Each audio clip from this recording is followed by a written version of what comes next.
Hey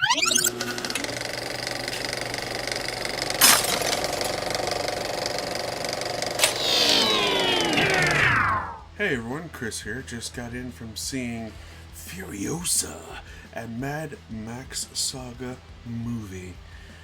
Now, before I tell you what I think of the movie, let me first start off by saying that I think Mad Max Fury Road was probably the best masterpiece as far as like an action movie wise goes that I've ever seen.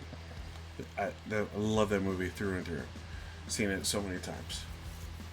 Now, this one is a prequel to Mad Max Fury Road and dealing with the origin story of Furiosa herself. Now, this movie is good. Let me start off by saying that.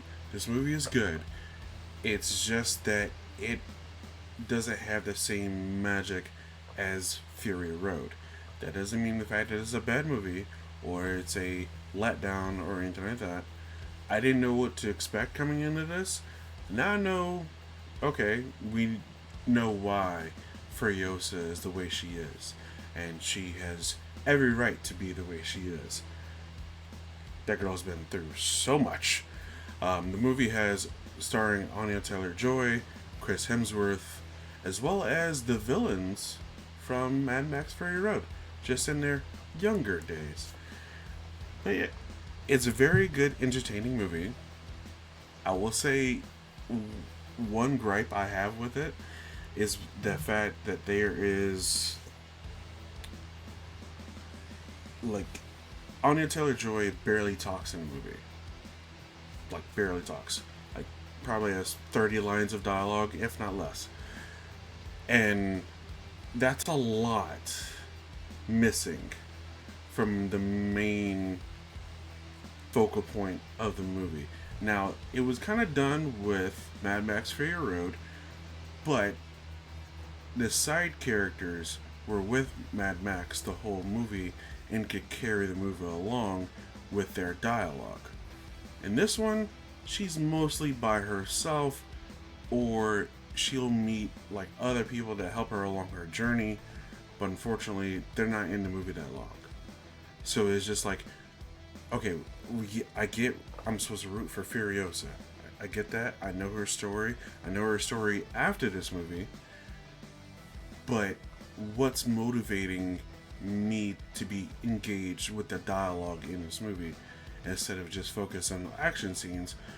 But I can't really focus on the action scenes too much because every other bad villain out there that I know of has more lines than the main character.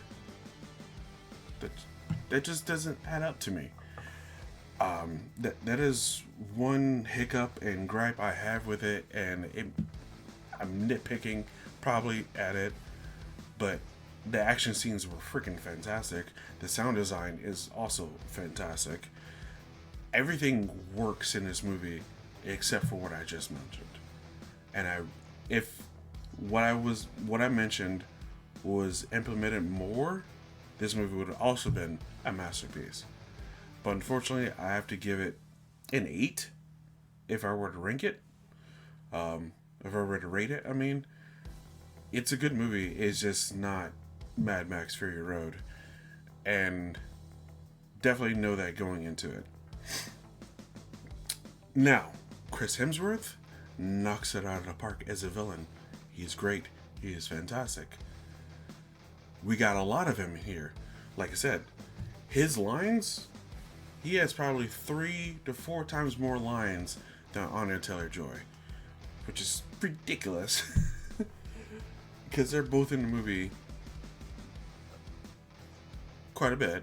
Hold on, as I say that, there's a child version of Furiosa that's in the movie that's literally half of the movie, which I thought that was weird, but it's okay. It's all right. I understand why it was, and you get to understand why.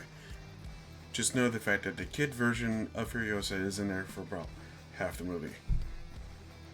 But other than that, I liked it. I enjoyed it. Go see it if you're a Mad Max fan.